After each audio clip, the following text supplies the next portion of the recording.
Let's bow our heads for a moment.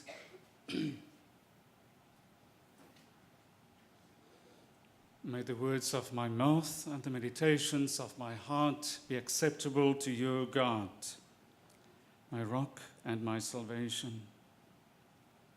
My prayer is that you may speak to us, either through me or in spite of me, but speak to us, O God,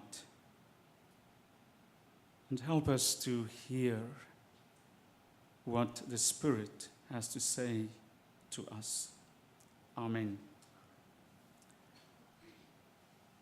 The text for this afternoon that I would like to focus on is from the Gospel of Mark, Mark chapter 14, and these words that we find in verses 32 to 34. They came to an area called Gethsemane. Jesus told his disciples, "Sit here while I pray." He took Peter, James, and John with him. He plunged into a sinkhole of dreadful agony. He told them, "I feel bad enough right now to die. Stay here and keep vigil with me." Now I would like to talk to you about the words, "Stay with me." Stay with me. Today is known as Palm Sunday, and throughout the church, people wave palms. It is a time of commemorating the triumphal entry of Jesus into Jerusalem. It's usually a day filled with hosannas, a glad day. But it's also known as Passion Sunday. Not only Hosanna Sunday, but Passion Sunday. And as the people of old, maybe we came here this afternoon to hear about Jesus riding on a donkey, and we waving our palms, singing our hosannas. But this is also Passion Week. And if we replace ourselves 2,000 years ago, it was quite an earth-shattering week. Sunday, we see the celebration and praise of the people throwing their garments, waving their palms. They fall in front of him like confetti. That was Sunday. But Monday, the fragrance of love will mingle with the coming death of Jesus. And everyone in the house will be shaken. Tuesday, the invitation to die before we die will become the epicenter of our faith. And on Wednesday, Judas' betrayal will reveal the fault line in all of us. On Thursday, we will tremble at the intimacy of touching and washing another's feet and having them touch and wash ours. And on Friday, the earth will quake as a cross of our Creator is plunged into the heart of the earth. The silence of Saturday will cause the gates of hell to shudder and burst open on Sunday. That's the Passion Week, a week of earth-shattering happenings. So we will commemorate that this week. And in our own way, we will relive the story of old, the story told in the Gospels. And it is helpful to think and meditate on those days, that last week of his life. I think what we miss, and what I sometimes miss, is to really get into his shoes, his emotion. You see, we sometimes think of Jesus as God. And then we think, well, if he was God, then the last week, that final week, maybe it wasn't that bad. I mean, he knew that there will be a resurrection. He would have known that it's not all bad. Maybe that would have helped him to not suffer that much.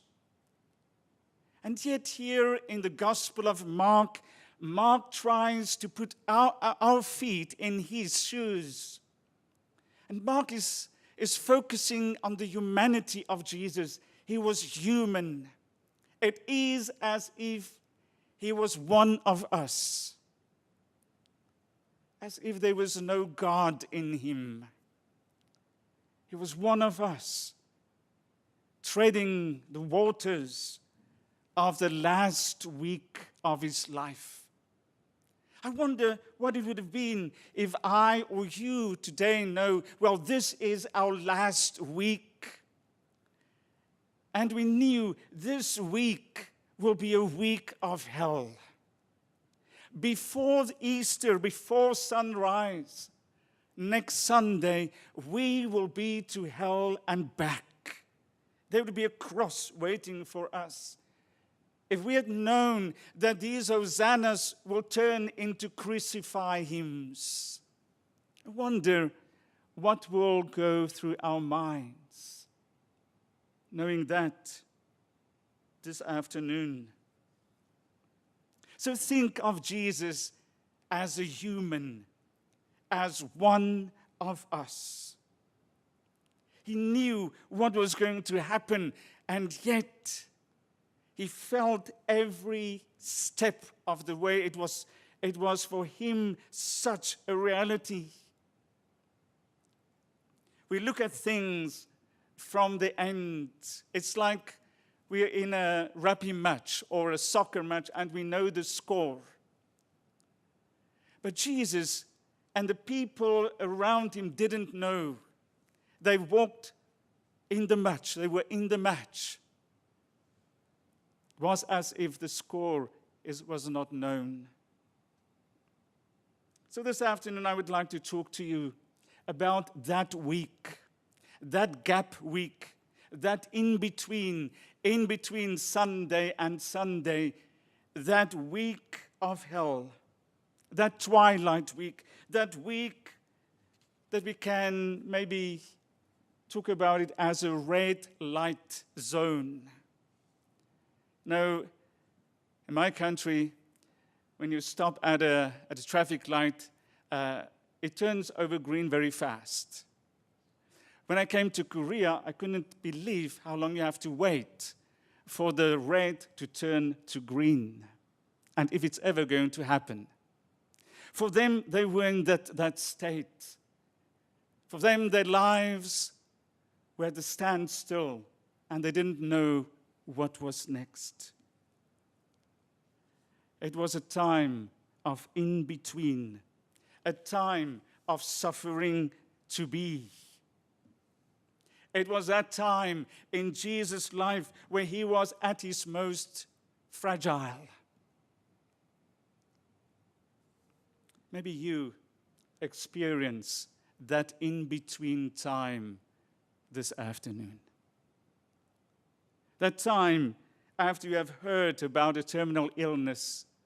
That time that somebody you know and you love is battling cancer or whatever. Maybe you are in that time where there was financial collapse. What suffering it might be, what the problem might be, but you know this is a dark time and you don't know when it will end. Maybe you're not in that time, you're not in that holy week of your life, but you know someone who is in that holy week, that gap week, that in-between, that twilight zone, that coming to a standstill time. So this time, this afternoon, Jesus comes to us. Imagine Jesus next to you today, Jesus here in the audience. What would you say to him? We have much to say. We are such experts when it comes to giving advice and counsel. And here Jesus was. And he was asking one thing. He didn't ask for counsel. He didn't ask for someone to give him an answer for this dilemma, this dark week in his life. He asked one thing and one thing only. Stay with me. Stay with me. Let's stay with him. Let's stay with him when he sits on this donkey and he hears those sinners, and he knew in his heart, those same people will crucify me. They will shout, crucify him, with the same passion. Stay with me. When on the Monday he took a whip and he lashed out and driving people out of the church. That's not really his nature, is it? When we're in our Holy Weeks, well, there's lots of things that we do that's not really in our nature. Stay with him when he gets angry. Stay with him when he cursed the tree. Stay with him when he weeps. Stay with me when I hear those sinners, because they will become crucify him. Stay with me when I weep over Jerusalem. I know you don't like tears. It makes you uncomfortable. You rather will wipe the tears from my face. But stay with me when I cry. Stay with me when I lash out in anger at a tree and at people in the temple. I know Christians don't get angry, or do they? Stay with me when I'm fragile. I know you prefer me to be strong and composed. Stay with me when I'm betrayed by my own. I know you want to be counted. Stay with me when I'm a servant, kneeling down, washing your feet. I know it's humiliating. Stay with me when I sit in agony and fear, and I lash out towards God and fight with God, asking him, where are you? Stay with me in my darkness and my agony. Stay with me when I'm beaten, torn apart, and despised. Stay with me when God has turned his back on me and I ask him, why have thou forsaken me? Stay with me. Stay with me. Don't fix me. Don't fix me. We have obsession with fixing people. We have obsession to enter people's holy space, their sacred space of suffering, and we would like to put a band-aid on the bullet holes. We like fixing things. We are in the business of fixing things, I think. We like to dish out a text verse like a doctor a prescription and dish it out to give to people. We tend to make our shallow diagnosis and give a text verse, or we say something stupid like, well, you know, there's always a tomorrow. God has plucked his most beautiful flower for heaven. Silly. Stay with me. Don't fix me. Stay with me when I'm angry at God. Stay with me. Don't fix me. We are fix-obsessed. When somebody is in trouble, we Google so fast and come up with a Google answer, or we down it or naver it. Come by my side. Don't walk in my shoes, you can't.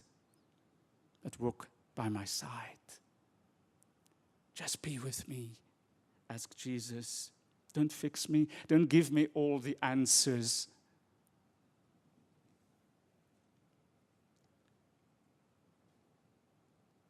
A few years ago, we had this wonderful opportunity. I was called out for one of our South African people here.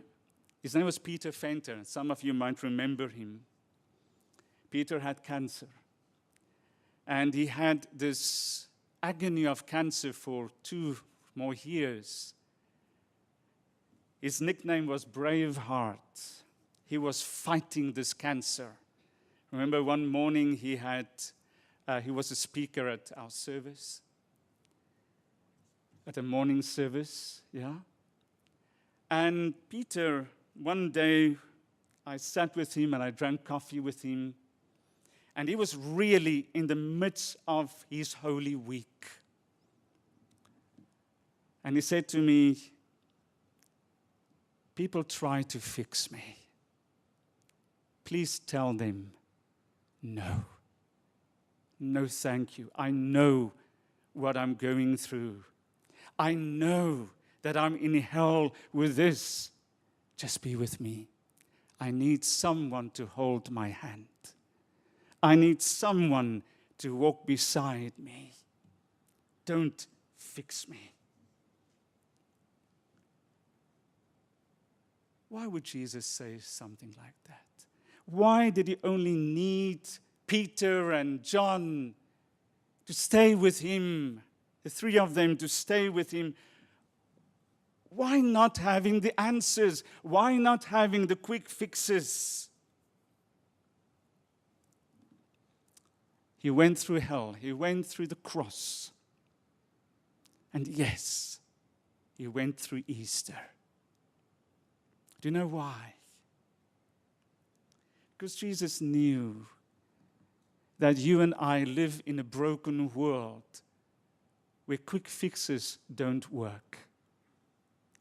Jesus knew, and today he knows that you and I are in a place in our lives, maybe not today, but sometimes we will be, and maybe you know somebody who is in that time of his or her life, and he wants to tell you this. Because I went through this, because I went through the hell of all of this, I can walk beside you. I can stay with you. I can stay with you through the hosannas. I can stay with you because I know you're fragile. I can stay with you if you curse that tree. I can stay with you if you take that whip. I can stay with you if you like Habakkuk and you're lashing out to God. God is not fragile. You can take it. I can stay with you when you're alone.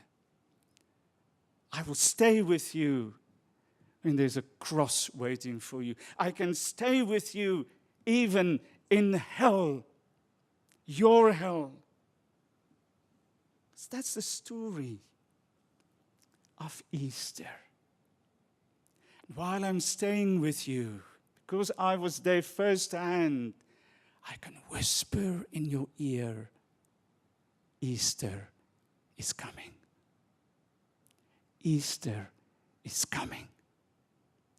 You see, the one thing that we fear when we in that suffering and in that Holy Week, in our Holy Week, we don't know where's God, we don't know what to do, the answers don't work, quick fixes don't work at all. The one thing that keeps us going is to know there will be a tomorrow. Is to know Easter is coming. I want you to say that to yourself, maybe loudly. Easter is coming. Can you say that? Easter is coming. Between now and Easter, there's a cross. We don't know how long it will be. But can you stay with your brother like Jesus? Be Jesus for your brother and be a brother for your Jesus. And this afternoon, it's a story of Easter. He's staying with me through my hosannas, through the crucifying hymns, the agonies, the dreadful moments, the aloneness, the cross, the death. because he whispers in my ear, Easter is coming. I question this afternoon, do you, brothers and sisters, do you know him? Do you know Jesus? If you don't, how will you hear his whispers? When we come to the table this afternoon to take the bread and the wine, the bread, my body is broken for you. The wine, my blood is spilled for you. When we take that in, open your heart and say, Jesus, come into my life. Maybe for the first time, maybe just a renewal to say, Lord, I hear all these quick fixes, but I want to hear your whisper. That will take me to Easter. Easter is coming. Amen.